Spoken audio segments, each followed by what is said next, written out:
Hello, everybody, and by the way, winners don't use drugs. Thank you, Thanks, William. Ronald Reagan. Oh, love this song.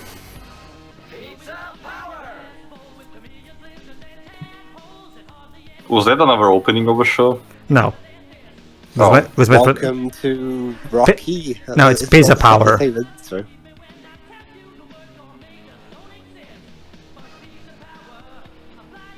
Teenage Mutant Ninja Turtles. Turtles in Time. Much better than the movie. Oh yeah, definitely. But yeah, welcome everybody to Teenage Mutant Ninja Turtles, Turtles in Time. It's the second arcade game, and SNES owners will know this as Turtles 4, Turtles in Time, because unlike the original arcade game, this one was ported to the Super Nintendo. However, I'm doing the arcade version since that's the better one, because for one, it has voice acting. Oh no. I love Leo's reaction though. Check this out. Hey, Krang, bring that statue back, you bloated beanbag. Oh, Krang! Come on! Seriously, Krang? You're stealing the Statue of Liberty again? Come on! Jesus Christ! Jesus Christ, Krang! It's like the 5th time this week. So yeah, Krang stole the Statue of Liberty. And I'm sure Joe probably is very insulted by this, so we have to go in and beat the crowd out of Shredder and Krang. What was Splinter doing? Splinter is basically tutoring us to a sort something. Oh no, it was just like popping up on screen and then sliding awkwardly to the right. Alright, so Turtles in Time, like I said, is a sequel to the original arcade game, the official sequel. And yeah, it's pretty much the same thing. Even in terms of gameplay, they do have a throw this time, and we can even use a little semi-throw where you beat the enemy into the ground. However, outside of that, the gameplay is pretty much unchanged. I'm a bit I'm a bit disappointed they didn't enhance the gameplay to add it a bit more. I can see they still maintain also the thing where each turtle is assigned to the player, so the first gets Leonardo and the second, Michelangelo. Agreed, and I still don't understand why can't I just pick my turtle of the available ones. Also, Krang, yeah, there's one thing, again, if you thought the presentation in the original game was good, this one is even better. Like, and look at that, we can throw the enemies into the screen. So, yeah, Turtles in Time is exactly what the name implies. There's time travel in this one. Don't worry, this is not going to turn into a convoluted 13-2 style time travel plot. It's the time travel is just used as an excuse to put the turtles in different settings, to make the level variety better. That's literally about it. Just like the movie. Alright. Who is this enemy, Drova? That's Baxter Stockman. Okay. Yeah, basically, Tio, let's just say Baxter Stockman goes through a bit of body horror no matter what version. Yeah, if he's associated with Insect, I guess Metamorphosis. Well, here's the thing too. The writers of the original TMNT cartoon were huge sci-fi fans, and this character is basically a little love letter to The Fly. The Fly, yes. Not just that, but let's just... Oh, trust me, Tio, this is easy compared to what happens to him in the 2003 version, where he wants to die, but gets his brain stuck in a robotic body, much to his continued suffering. Yeah. So, kind of like a Western cartoon version of Doctor Cowabunga! It's kind of amazing that 4Kids actually kept that in their dub. Scene 2, Alley Cat Blues. Wasn't 4Kids part of the production of that? As opposed to just it was a 4Kids cartoon, if I remember correctly. Yeah. Surprisingly, it could get pretty violent and uncensored. Which boggles my mind. So, which begs the question. So, 4Kids, you're willing to be to take risks with your original content, but you censor the shit out of the animes you dub. Let's just say 4Kids can be very inconsistent. Hey, let me tell you about Yu-Gi-Oh! GX here. That one is willing to actually go way deeper than the original Yu-Gi-Oh! Did originally. They actually do mention death in that show here and there. People's souls literally getting sacrificed. Oh yeah, with the Shadow Rider vampire girl, that gets incredibly graphic here and there. Oh yeah, and Bastion falling in love with a tiger. I think honestly, Jova, I think little Karibo put it best. Help! Someone save me from the dark energy. This won't kill me. That's the thing, though. 4Kids do not really center as much as they could in Yu-Gi-Oh! GX for some from a reason. sample when I watched Jova, the 4Kids dub of the GX doesn't take itself too seriously, if there's Which- anything to go by. Honestly, though, Tio, that kind of works in its favor. I mean, I agree. we're at a dual I academy. understand only to a degree, because the story of GX tries to be a bit more serious than the one of the original series. I feel like it works enough for seasons 1 and 2. Season 3, though, okay, let me sum up season 3. Hey guys, turns out the protagonist is a reincarnation of an ancient prince from an ancient kingdom. Doesn't that sound familiar? Yeah. Also, he has an hermaphrodite demon living inside his head. Yeah, one of the big that too. one of the big reasons why GX was so great when it was just being its own thing, but then season 3 had to come in and, well, make it Yu-Gi-Oh! Like. Although, yeah, like Tio mentioned, there was the hermaphrodite friend. yeah, I will argue that one of the big problems of the original Yu-Gi-Oh anime before GX, I mean, was the fact that the anime took itself way too seriously for the subject matter, and because of that, even when they do try to be a bit self-aware in the Orikaku season, it's too little, too late by that point. Like, It's part of why I prefer GX over the original. Okay, I prefer GX for a multitude of reasons. First off, yeah, GX knows not to take itself as seriously from the get-go. Secondly, GX, when it does get serious, it makes sort of sense here because the stakes are related to the card games in a more direct way. And also, GX just has more fun and easier to follow stories, I'd say. Jesus. yeah, all the enemies explode when you well, the bosses. I mean, all the bosses explode. Kawabanga. Also, the alien. Now we're fighting the. We'll The fi- xenomorph. Anyway, I got a question. yes, What? Clips. I've forgotten the fastest the last Turtles game we did, but My toes, How my many- toes. Sorry, Dubs. how many of you guys watched the either the making of or the actual on they're both found on YouTube? How many of you have watched the Coming Out of Our Shells tour? I Me. have not seen it, but I've heard the horror stories. I've seen it. It's on YouTube, so you can watch it there. Also, why is it? Yeah, Why? I was actually thinking of having that be one of my future film picks. Oh, You tell me, Pedro, why do people hate that one so much? well, Joa, because at the time, The songs are awful. not just that, Web. See, well, the thing is, Jova, of all the stuff that were done back in the '80s to cash in on the turtle craze, that one is probably the most insulting in how pandering it is. Like, Yeah, okay, I get that. But for something to get called out like that when it was being released in the 80s, like something had to be really bad for people to call it a sellout. well, back Jova, then. it's because Jova, they did it in such a lazy, half-hearted way. But it was made by people who have no understanding of the franchise whatsoever. Like, for example, Shredder's outfit looks ridiculous. The turtle animatronics are like they make Chuck E. Cheese look like Jim Henson. Like, That was in 1990, by the way. yeah, like again, Jova. Like I said, just let me repeat that, Jova, so you can properly think this through. The animatronics in that special make Chuck E. Cheese look like Jim Henson. Just think about that. Just think about that And for a that's moment. interesting because the Turtles did actually use Jim Henson in I think at least The one first of the one. movies. The first one. Speaking of speaking of the Coming Out of Our Shells, well, I mean, it's not just the songs. The dialogue was pretty bad too. I mean, not to mention there was some that you could. I was banging on some sewer Yeah, some pipes. sewer pipes. Oh man. And also the crappy costumes also kind of made the Turtles a bit foolish. Like they were so heavy, and the actors couldn't actually get into their spots properly. Jesus. So apparently the masters of Ninjutsu can't even walk around or climb over. So whose layer are we invading? Ridley Scott's? it seems like it. Yeah, basically. Yeah, really Scott's basement. That's because again, Jova, the '80s cartoon paid homage to a lot of sci-fi classics. That's one of the big things that made that show really appealing, even for adults. The fact that the show did a good job in being kind of a love letter to old sci-fi stuff, not just 80s and 70s stuff, even stuff from back in the 50s, like Planet from Outer Space. Whoa. Oh, hi, Shredder. Oh no! Also, Seizure. Again. Turtles, Did you know I could come out of the water like that?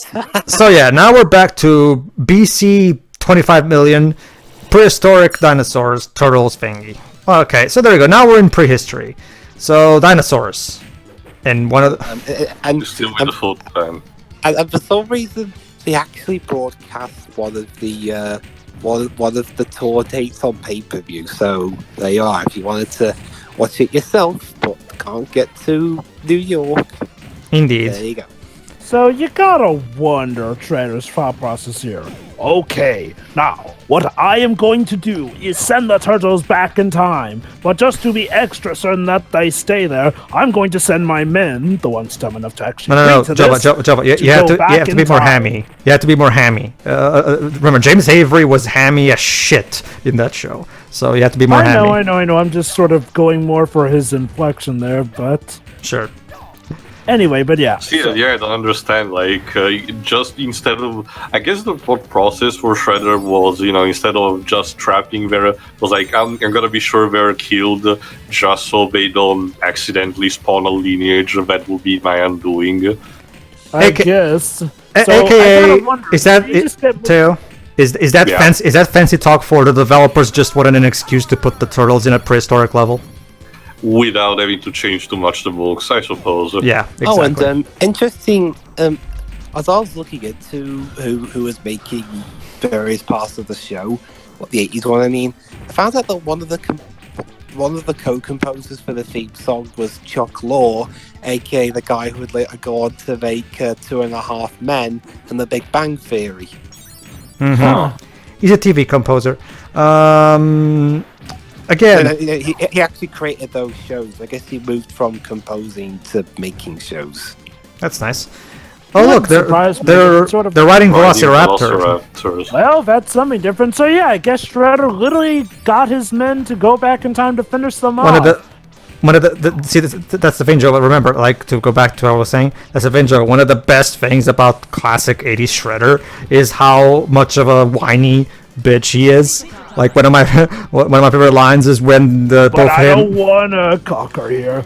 I wanna conquer Earth. No. You have to be more hammy like this. But I don't want to conquer Dimension X. I want to conquer Earth. Hold on. That's a little too high. You gotta go the James Avery level. Not too high, but not too low. The right amount of ham. It's like you have too little ham, you got a weak sandwich. Also, you have Sand too much Monster. ham, you got a sandwich that'll just make you feel all stuffed and bloated. You need just Now the right amount of ham. I've been imagining, I mean, like his character in Fresh Prince of Bel-Air. I'm imagining that while no one's around, he sneaks off, dresses up as the Shredder, and just randomly fights turtles. I mean, yeah, it's on the other side of the country, but I do believe I've seen a YouTube video. Gotta love that how does that. beating the boss of this level somehow transports them to a different place in time. Oh, back to the golden age of piracy. Oh goody. Oh no, and Shredder has his own pirate ship. What the fudge? Q, he's a pirate.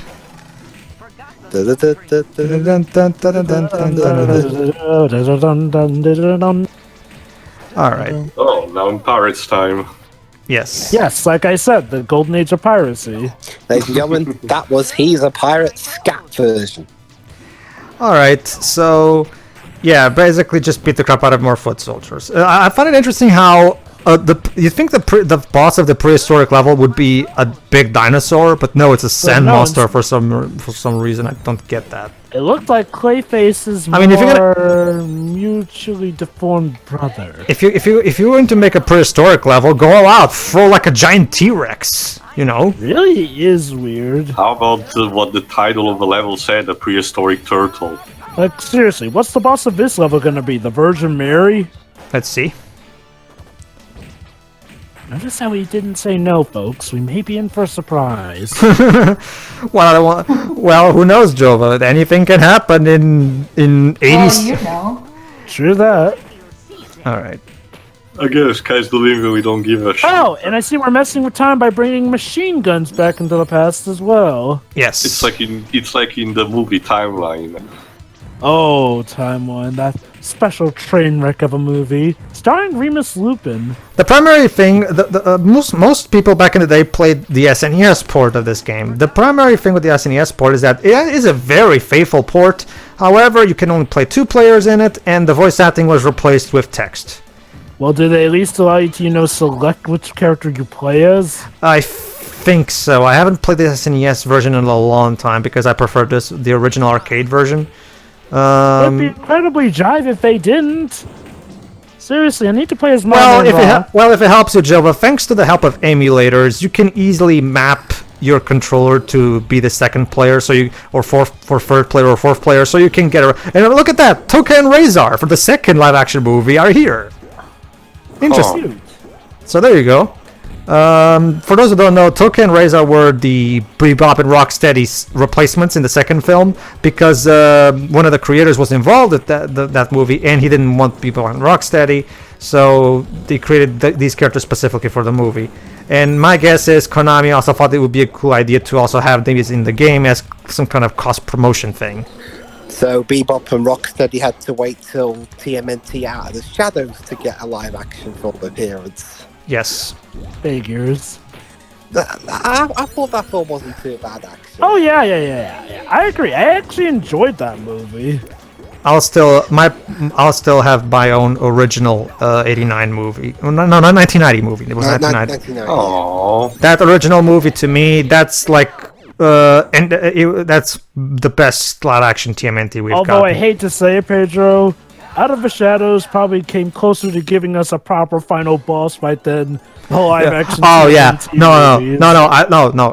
If there's one thing that's definitely garbage about even the first live action movie is the anti-climaxes. Like, what the fuck was up with the anti-climaxes in those movies?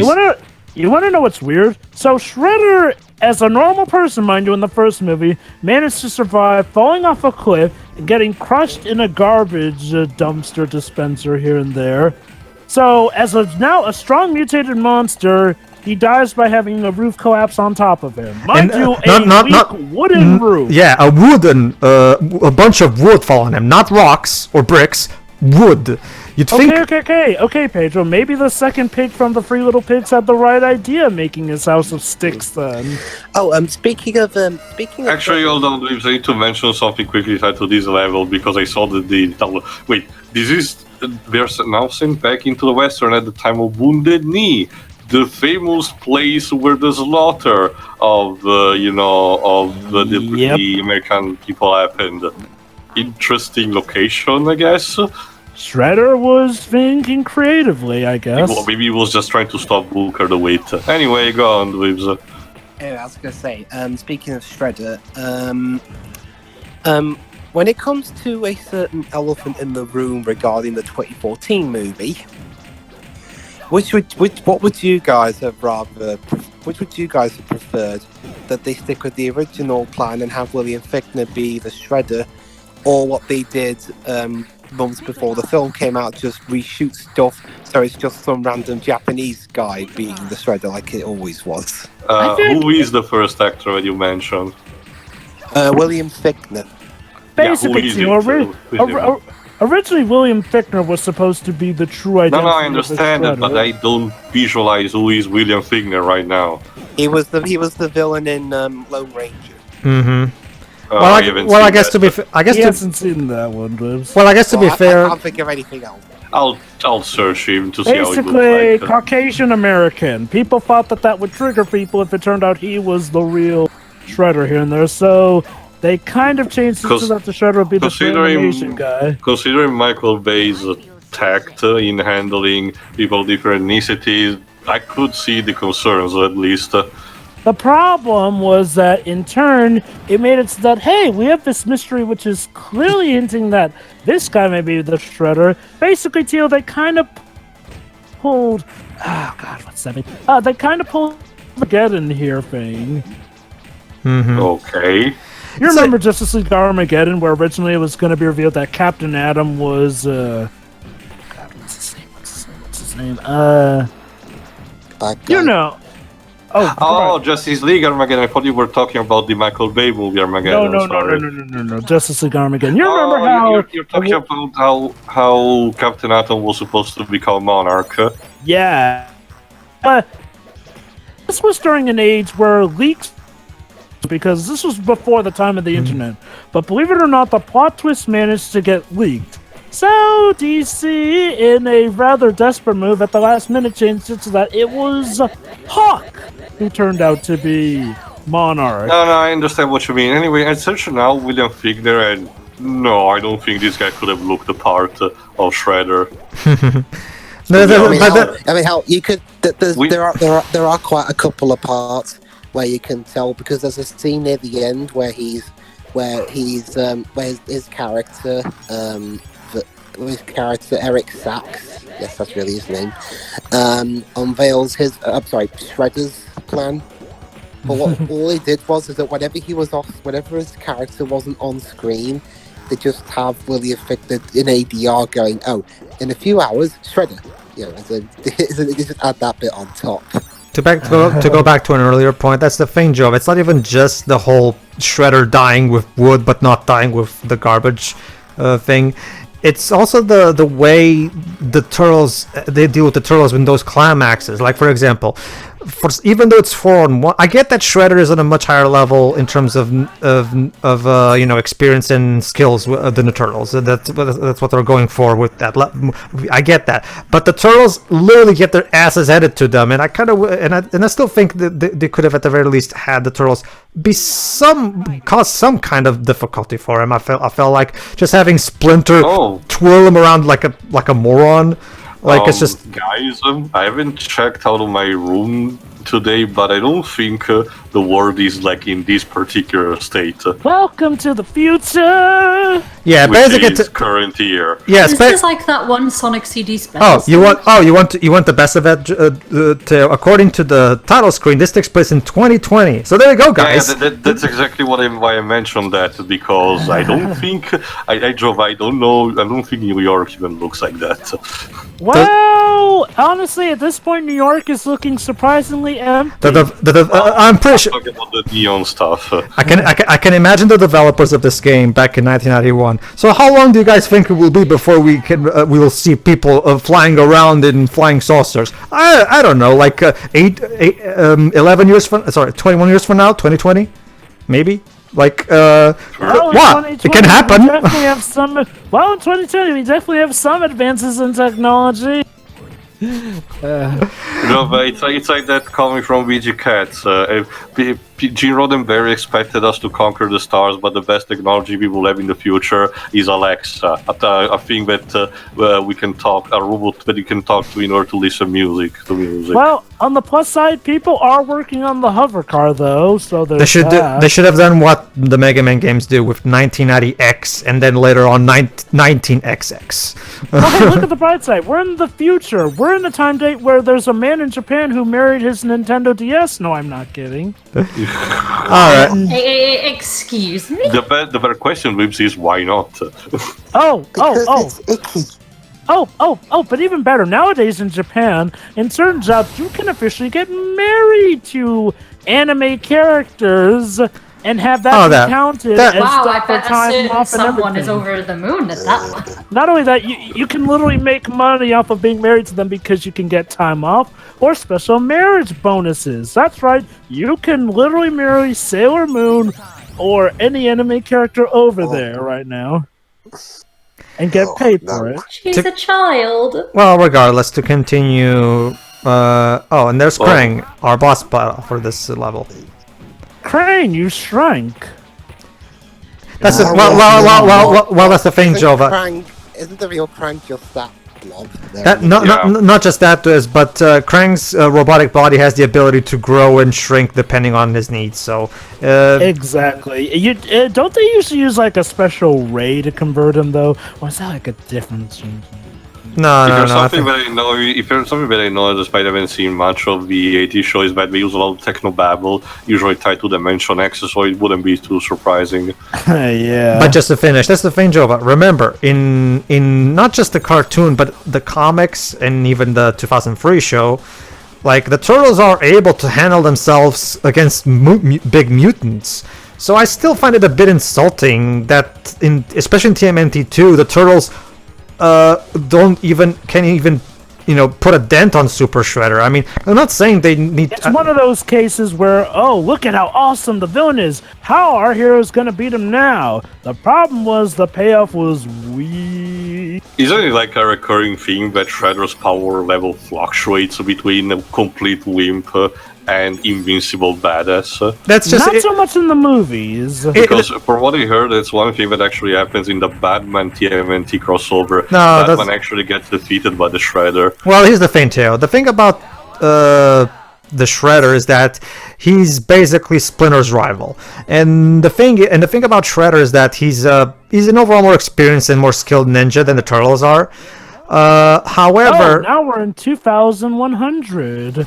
However, Splinter is a far better ninja than him, and since the Turtles were trained by Splinter, they of course can still hold their own against him, especially if it's 4-on-1. But the movies too, it's like the people who made the movies couldn't quite figure out how to have an awesome climatic battle between the Turtles and the Shredder. So they Let just me put it like this. Theo, for reference sake, the fight with Vanilla Ice singing in the background was more climactic than the actual final fights. Yeah. That's how bad it is. But Jova, go ninja, go ninja, Go go, ninja, go, go ninja, ninja, go go ninja, go. Basically, for context sake, Vanilla Ice plays the singer who's singing at a club, but when the turtles smash in, And I'm just he gonna say basically it. turns the Sorry. thing around to be a music video. And I'm just gonna say it. That one scene is the only reason people to this day still remember Vanilla Ice. I'm just. Shoot, was Vanilla Ice? Oh wait, I think Vanilla Ice was in That's My Boy. Oh yeah, because I'm sure a lot of people. That's My Boy is such a classic, like people talk about. People remember it. They remember it, all right. More so because it scarred them, but they remember it. Let's face it, Jova. His cameo in TMNT2, that was the highlight of his career, let's face it. And that's counting the fact that he did his own movie. Oh, cool as ice. Yeah. I mean, okay. Fun fact, incredibly white and bland. Fun fact, the Go Ninja Go rap, he himself, just like in the movie itself, in the context of the story, Vanilla Ice kind of made it up on the fly. Like, he wrote that in like a day or something. Like, Wow. so very much in character. yeah. I mean, it was a better Vanilla Ice appearance than the one in That's My Boy. Yeah. Well, it was well. It's one of those cases where the movie knew how to use him well. Oh. Unlike That's My Boy. Like It is because kind of Vanilla Ice's performance in that movie works not so much because of him, but in spite of him, because the movie creates a context where his singing and performance can work. So. Oh man, for as bland as he could be, I do feel a bit sorry that his career never took off. He seemed like a guy who had potential. Never really realized it though. I don't know, Joe. I think Eminem is a way better. Yeah. Eminem is basically the version of him that goes on to be the successful star that he could have been, essentially. Yeah, Vanilla Ice is way too white. Oh, you got that right. He's like, look, you see him in a bunch of snow? No wonder he calls himself Ice. He blends right in with it. I just noticed something, because seeing how in a couple of sections the turtles tend to be thanks, Splinter. The turtles tend to be very chatty. I dread to think how chaotic it can be when all four are on screen at the same time. Also, Splinter, what are you doing here? How did you follow us through time? I noticed that. There was from the also, first- and now we have to fight Krang in a egg-o-matic thingy. That's the thing, Jova. Like I would argue that the big reason why Vanilla Ice could never really make it is because his rap, his lyrics were just so tame. Like one of the big things of 90s. I think a good way to put it is like, well, I mean, okay, like Will Smith, he was the guy who knew how to do tame lyrics, but would you believe that back in the day, tame lyrics were seen as like rapper poison? Couldn't do a good rap without getting a little, shall we say, dirty. Will Smith, he knew how to do it. Vanilla Ice, well, I love Go Ninja, And that's kind of his only song I remember. Exactly. That's why I said, like, Go Ninja Go is the highlight of his career. So that's the. Should have taken some notes from Will Smith. Like I gotta I'm say, surprised there wasn't a reference to him in Batman and Robin. what, Vanilla Ice? Oh my god, you're right. Actually, I don't get it. Why? Because of all the ice puns. Yeah. I guess. Oh, well. Like, Batman and Robin would have been above that, Tio. I suppose. Was being eyes that relevant at that point? What, in 1997? No, not really. When did he have his movie? That was back in the early 90s, Jova. See, the thing about it, Jova, is that Vanilla Ice was only popular for like a year and a half, and after that, he pretty much people stopped caring. Like it literally was. Oh, Jesus Christ! He literally was, Jova, one of those artists who was popular one day and completely forgotten the next day. Wow. Of course, it's a Technodrome. The final shell shock, and the Technodrome is literally Hey, just. the Statue Alright, of Liberty. so yeah, in order to get it back, we need to defeat Shredder. X-Men, Who is welcome to apparent- the. And yeah, as if the Darth Vader parallels weren't Shredder, he has overt a enough. lightsaber. Yeah, as if the Darth Vader parallels were not overt enough. Not just that, he literally entered the scene like Magneto in X-Men Children of the Atom. Yeah. I was gonna say, looks like he was cosplaying as Magneto and M. Bison there. I'm not even kidding you, Dwebs. There's literally a Shredder line in TMNT 1, the first movie, where he literally says, "I am your father," in the exact same way James Earl Jones says it. What? Wait, is that actually the plot twist of that movie? No. It's a completely different context, Dwebs. Basically, He's just fucking with. No. Okay. Basically, Dribs, here's the context. He's gathered all these children here to sort Yeah. of take under his rule as part of the Foot Clan here and there. Basically, he goes to speech about how the outer world has rejected you. Therefore, I am your father now. Basically, yeah. So yeah, I still have to understand. I'm still yet to realize what exactly Krang and Shredder were hoping to accomplish by stealing the Statue of Liberty. But My guess is Shredder just wanted to go into the future where lightsabers are possible. did he need the Statue of Liberty for that? He wanted to look cool, doing his villain thing. And you know what all cool villains do, Pedro? They steal the Statue of Liberty. Oh yeah, Landmark. Joe, the Nuclear Man was so cool. Oh god. Yeah, good old Superman 4. Yeah. Yeah. wow, that deflated the conversation a bit, didn't it? It's Superman 4. Let me put it like this. I think the best thing about Superman 4 was that it technically was hinted at in the Supergirl movie. There we go. Kawabanga. We killed someone. Well, the musical's alright. Yeah, the music was alright. And hey, April was never in danger in this story, so. And there you go. For the credits. Oh, sorry guys, April got kidnapped off screen. For the credits, we have an instrumental version of Piece of Power. That's impossible though, Dwibs. I don't hear you raging about it being done off screen. This is Moriyama 27. All right, so Yeah, that was cool. so that was Turtles in Time. So Jova, how much pizza power does this game have in your eyes? Let's see. I'm gonna say it has about a pizza power level of 5,023. Okay, that works. That's specific. Can I have that pizza? No. Sorry, Dwibs. It's too sacred.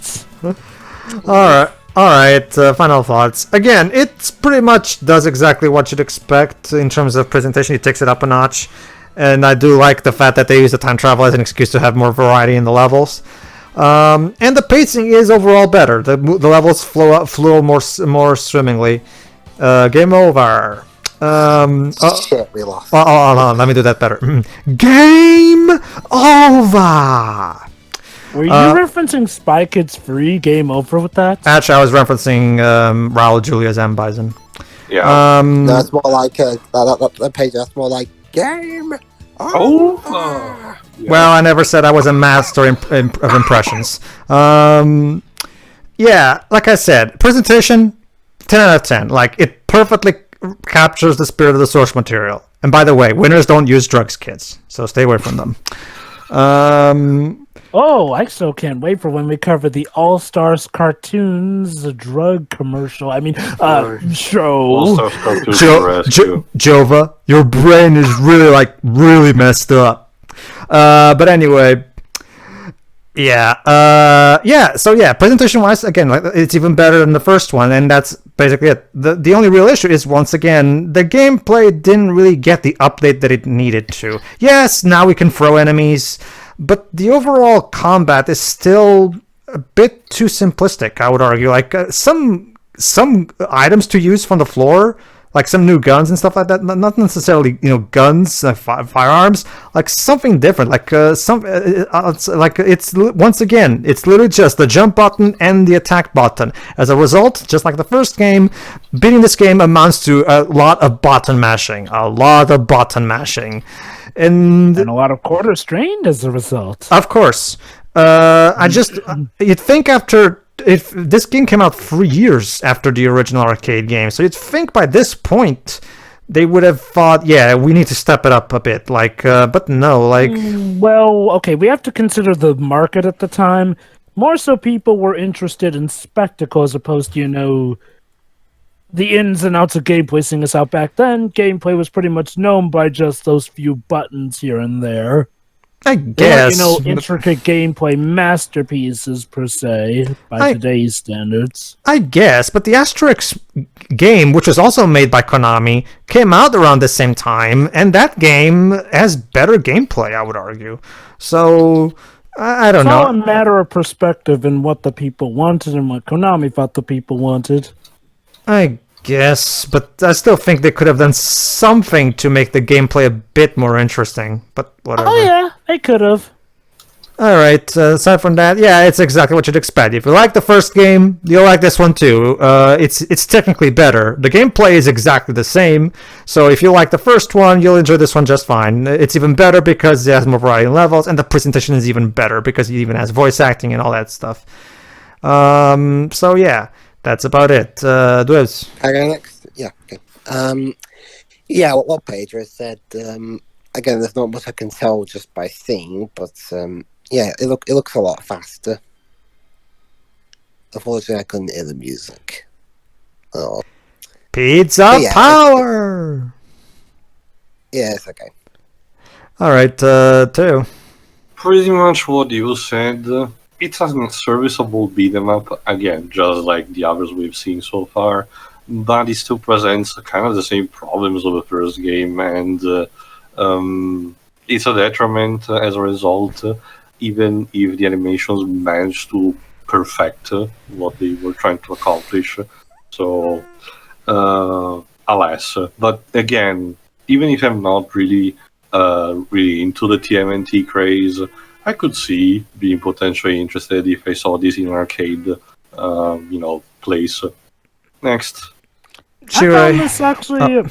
go ahead. I found this actually to be a nice venture here. Sure, the gameplay is incredibly basic, but I've come to expect out of arcade games of this time date in here. What I really like is the presentation. It helps this game feel a lot more like a proper venture than the first one did. No, okay, that's not to say the first one was bad. The first one felt like you were playing through an episode of the show, but this one feels like an actual epic adventure here through different and flowing time dates here and there. I guess one complaint I may have is that some of the bosses just did not make much sense, especially the one in the dinosaur land. Be a dinosaur, but no, it's just a mud monster. Talk about a missed opportunity there. Well, I guess it's not a living embodiment of poo like in Blue Dragon, at least. Seriously, you fight poo in that game. Handling the enemy is going to be interesting for that, but back to TMNT. Presentation is pretty good. Some of the bosses may not make sense, but I do like the ones that really do count here and there. Their depictions of the future are ever so quite interesting, as you would expect of something made around this time, day, and frame. Yeah, overall, I'd say it's an enjoyable one here and there. You know what you're pretty much getting. A beaten up where you are plunged into the world of TMNT, gets its job done well. I recommend it if you're a fan of the series. Next. Sure. Sure. It's fine. It is what it is.